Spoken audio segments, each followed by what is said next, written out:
As the Louisiana governor's race draws to a close, groups opposed to the Republican nominee, David Duke, seem to be picking up strength. Today, more than 1,000 people marched in New Orleans to voice their opposition to the ex-Nazi, ex-KKK leader.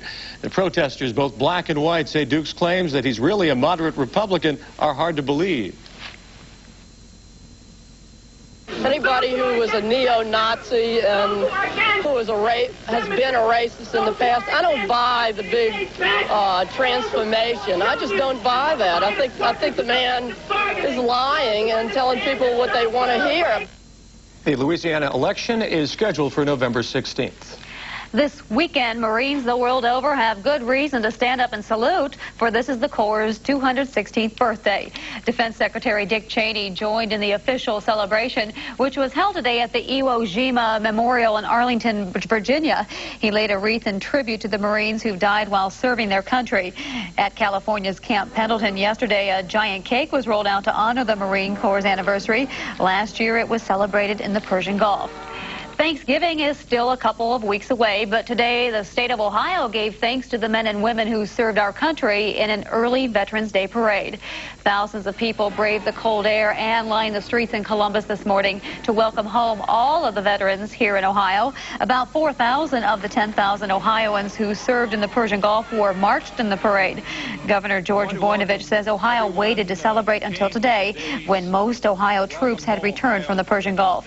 Voinovich also says it's important to remember all our veterans, especially those who served in Korea and Vietnam and never got much of a welcome home. Plans were also announced today for a Veterans Memorial Fountain. The memorial will be built at the State House and will honor all the veterans who have fought in U.S. conflicts since 1941. Well, the weather was nasty and gray all across northern Ohio today. Sure was. We'll see what tomorrow holds when Dan Dealey joins us with the weather up next when the 10 o'clock news continues. Stay with us.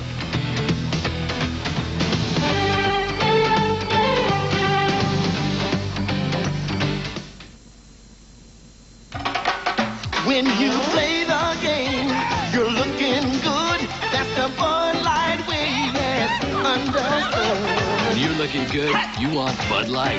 The clean, fresh taste won't fill you up and never let you down. You can taste it, you can feel it, you know you got it right. Everything else is just a light. Just keep your Bud Light shining. Everything else is just a light. You got to shine on. Everything else is just Blue Cross and Blue Shield of Ohio, may I help you? Are you free for lunch? Hi, Dad. What's up? Oh, I figured I owed you one for getting my claim paid so fast. Dad. At Blue Cross, we process all claims in an average of 6 days, and we do that for everybody. You mean I'm not special? You'll always be special to me. I bet you say that to all your customers. Well, yeah, but I don't call them Dad. Oh, I'll see you at lunch. Great. Blue Cross and Blue Shield of Ohio, may I help you? There's no one better under the sun for saving, selection, service, and satisfaction.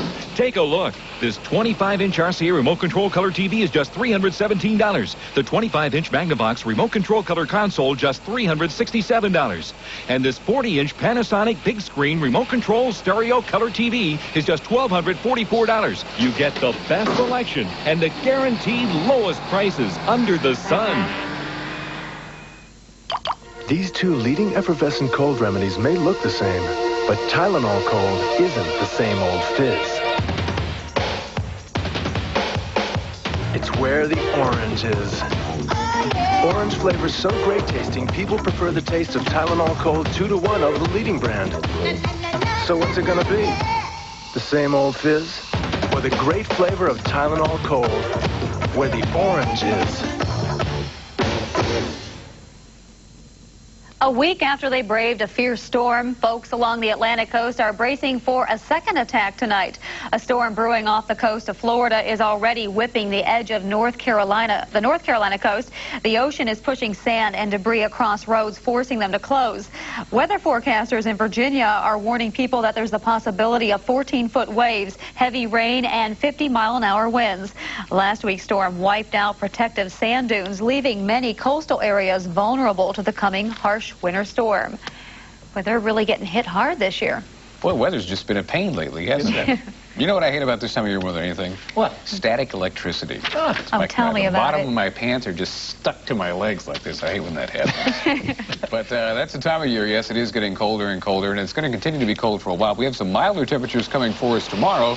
Not as warm as we should be this time of year, but we'll take what we can get with the cold weather we've had lately. High today 37, low 25. Actually, that's our current temperature. Our overnight low last night was 28 degrees because of all the clouds that hung around. Normals for this time of year, 52 and 36. So we're way off the mark there, as you can see, and have been for the past several days. Record high of 74 in 1975. Record low of 22 just 1 year later in 1976. Sunrise tomorrow morning at 7:09 and sunsets tomorrow evening at 5:13. And currently 25 degrees, humidity 88%, the barometer 30.36, and winds out of the southeast at 6 miles an hour. Record cold all around the state of Ohio last night, except for here in northeastern Ohio, and that's primarily because of the cloud cover we had. Record set everywhere. Akron, 18 degrees. Cincinnati, 19. Columbus, 18. Dayton, 13. Look at Mansfield and Toledo, both 12 degrees last night with record cold. We're going to be colder tonight than we were last night because it is going to clear out a little bit for us. Now, the reason we stayed so warm last night, the good news is we had just this little patch of clouds that hung around northeastern Ohio overnight last night and kept us warmer. We only dropped to 28 degrees. The bad news is, though, those clouds hung out there all day long. The rest of the state was sunny most of the day. So that kept us from getting as warm as the rest of Ohio today because we were under cloud cover. Northerly winds coming over Lake Erie is what kept us under clouds and kept us out of a sunshine situation throughout the day. Here's the big storm system that Barbara was telling you about just a moment ago. And as you can see, it is beginning to push some clouds into southeastern Ohio. We could expect that to continue tomorrow as this storm moves up the coast. It'll bring more clouds into southeastern Ohio, bringing lots of rain to this part of the world, too.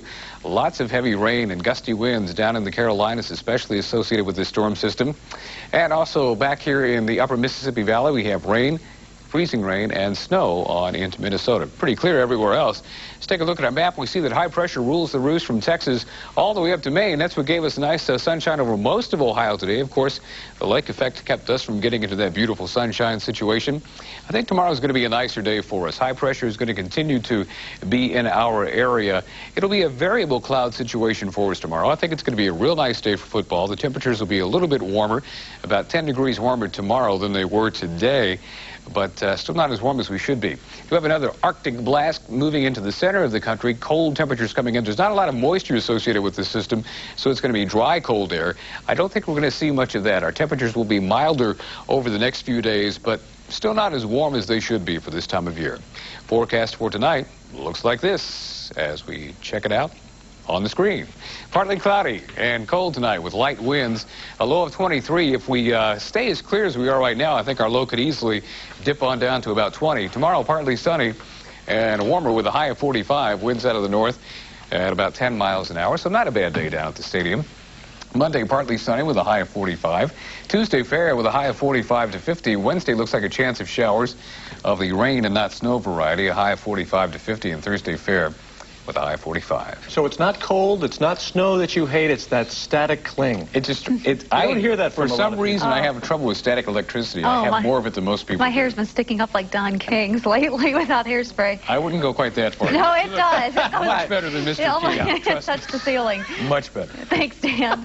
Well, there's more ahead on the 10 o'clock news. Coming up, we'll take a look at the great Texas textbook controversy. First, let's check in with Jeff at the sports desk. Hi, Jeff. Hi, Bob. Lots of high school football tonight. The playoffs, Division I teams, too. 7 of them from the area. We'll have some highlights.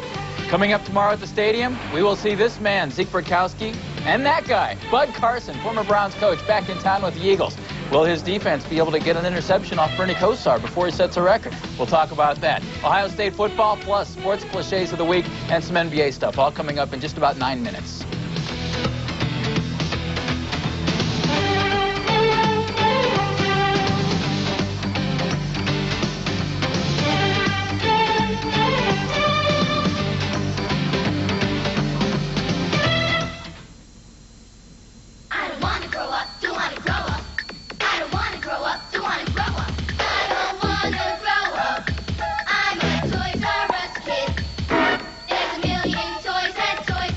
And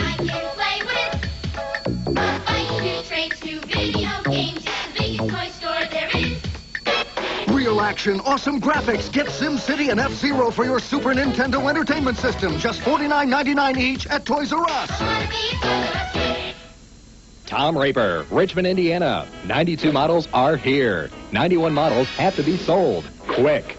91 models must go now. Tom Raper says lower the prices. Move them fast. New and used motorhomes, travel trailers, fifth wheels, tent campers, mobile homes, sectional homes, truck caps, RV antifreeze, $249. Nobody beats Tom Raper's rock bottom deals. Where the roses don't fade. Richmond, Indiana. Save today, Tom Raper's way.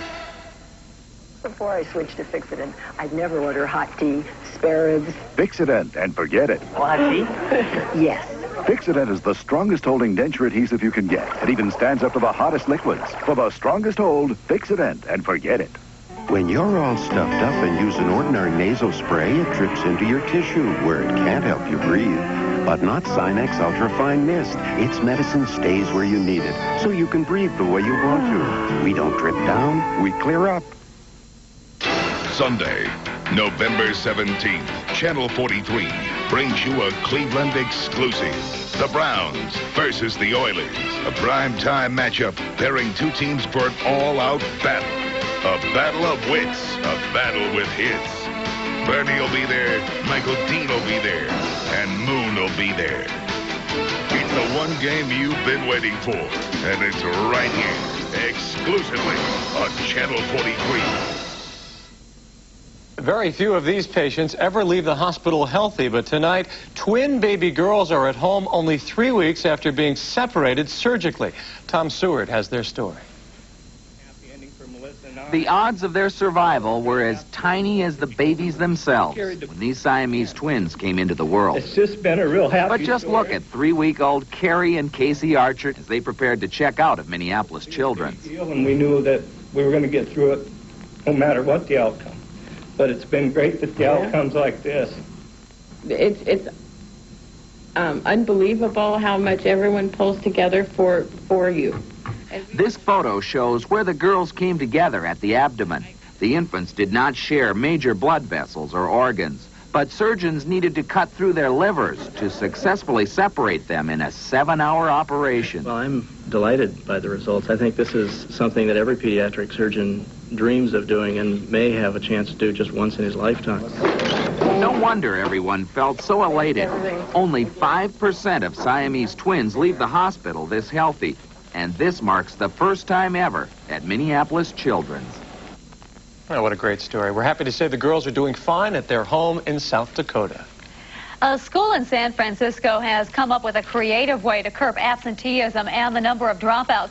Not only are students coming to class, but their grades are going up too. The secret is a program that rewards children for just showing up. The school posts the names of students who have a 90% or better attendance rate. Then each week there's a drawing for prizes for people on the list. And every 6 weeks they can legitimately cut classes to see a current hit movie in the auditorium. The program is working. In the beginning, less than a third of all students had a good attendance record. Now nearly twice as many students do. I think kids are surprising themselves as to how well they can perform. It gives you more pride, you know, give you something to be happy about. Have your grades improved as a lot. Like 3.0 now. A real turnaround. Leroy Bermudez used to cut most of his classes during the last 3 years of school. Meanwhile, in Texas, education officials right now have a bigger problem with history books. Mike Capps reports the textbooks contain some monumental mistakes. $135 million worth of textbooks for the 1992 school year. 15% of that money will go for U.S. history books submitted by 6 publishers. All of them have gross errors in them. We found 231 errors that have made it past all of the stopgap. Textbook critics discover the errors while reviewing the books. One text discusses Jimmy Carter's presidency, saying Carter was the first president elected from the Deep South in the past 100 years. The author forgot Lyndon Johnson in 1964. This book also makes a reference to World War II, specifically the Japanese attack on